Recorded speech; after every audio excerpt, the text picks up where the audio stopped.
building kind of on that question, the Friedman-Schwartz argument seems to me they take the monetarist argument, and they forget all the policy and all the disruptions that the federal government's created with its regulation, not only, and also with its rhetoric.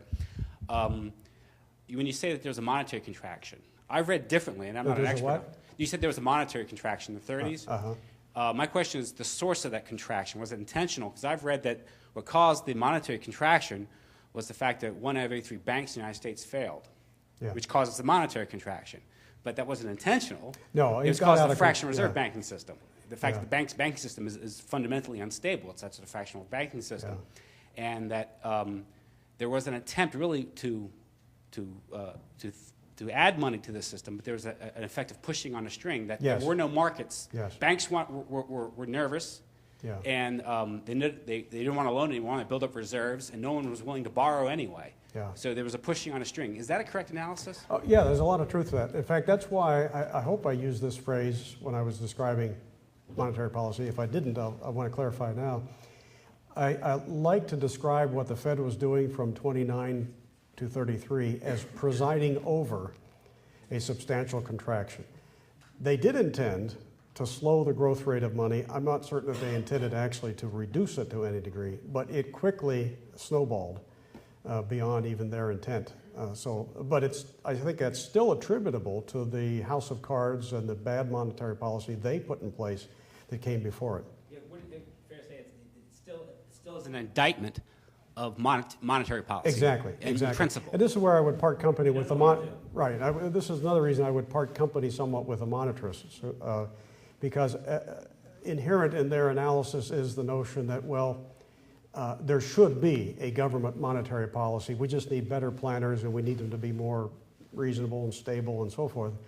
And I never could quite buy into that, because I look at, I think money's too important to trust it to the government. I would give to government generally the things that aren't very important. But I wouldn't trust a presidentially appointed committee of 7 people, or whatever the number is, to decide what the supply of green beans ought to be. I always use green beans as an example. I don't think they'd have a clue what the supply ought to be. So where the notion comes from that, well, 7 different people, they could tell what the money supply ought to be, I think that's a pretense to knowledge, as Hayek might say. I don't think any 7 people know what it ought to be, which is all the more reason to leave it to the marketplace, not to 7 appointees of the president. Larry, would you talk a little bit about the climate of what was going on during the NIRA with respect to how government was treating recalcitrant businessmen, people that refused to go along with the program and the Blue Eagle campaign, and maybe in the context of your mention of Benito Mussolini and what he was doing in Italy? Yeah, the Roosevelt administration used many strong-arm tactics. I can think of a couple notable, colorful examples of Henry Ford.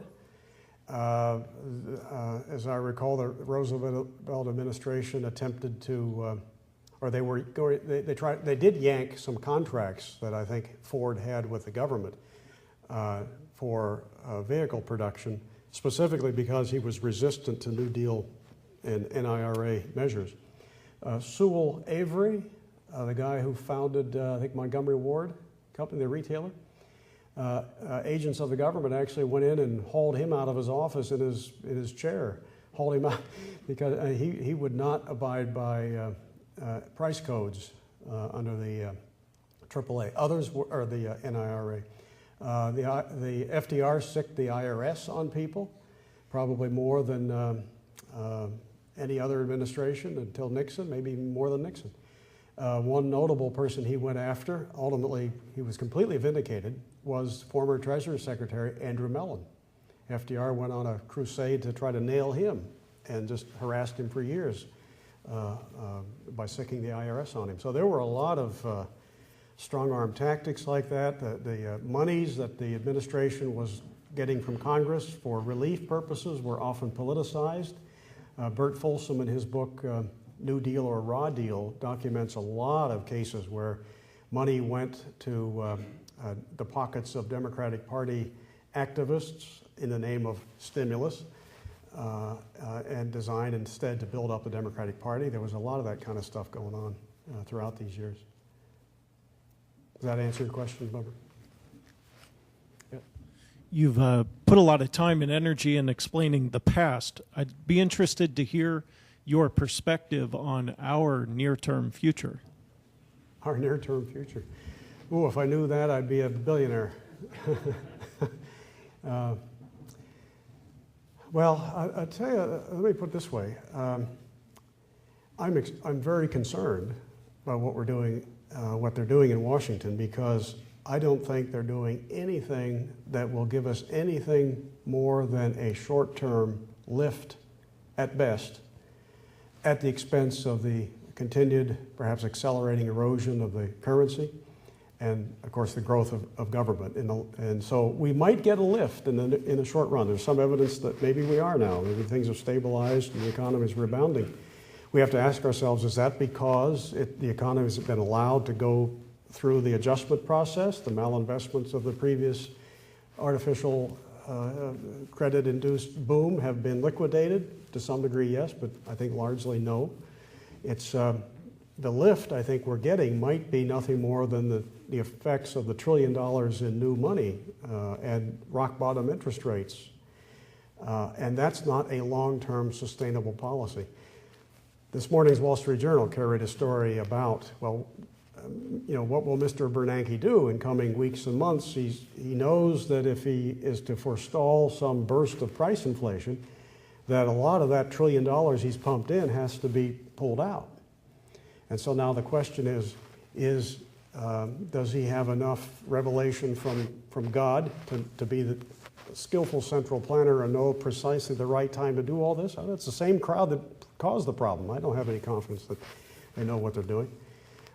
So we might get a short-term lift, but I fear that the long-run consequences of what we're doing now are horrific in terms of our pocketbooks and, more importantly, in terms of our liberties, unless we soon reverse it.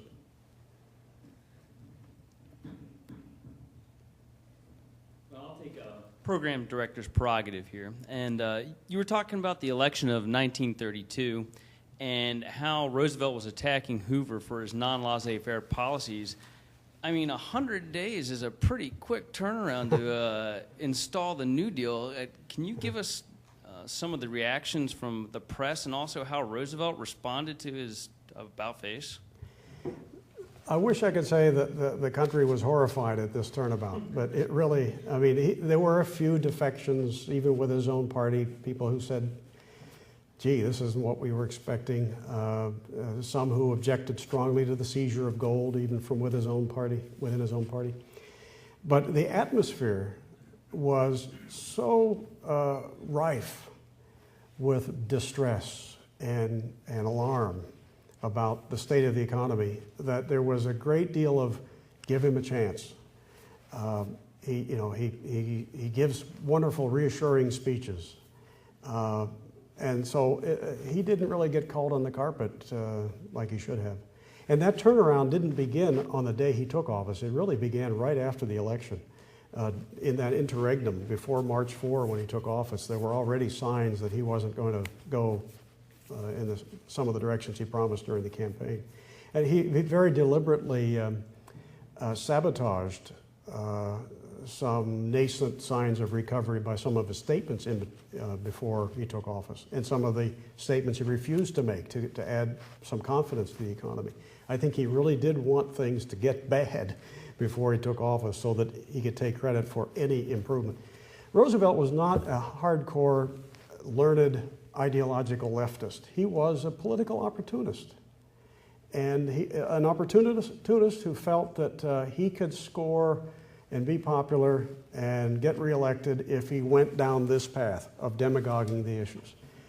And you look back on it and you think it would have really taken a man of great courage and integrity and character to say to the country in 1933, I'm sorry, I know you're hurting, I know you'd probably like it if I could send you a big check, but that's not the answer. I'm not going to do that. I'm going to cut spending like I promised and so forth, but and we're going to stick it out until the economy recovers.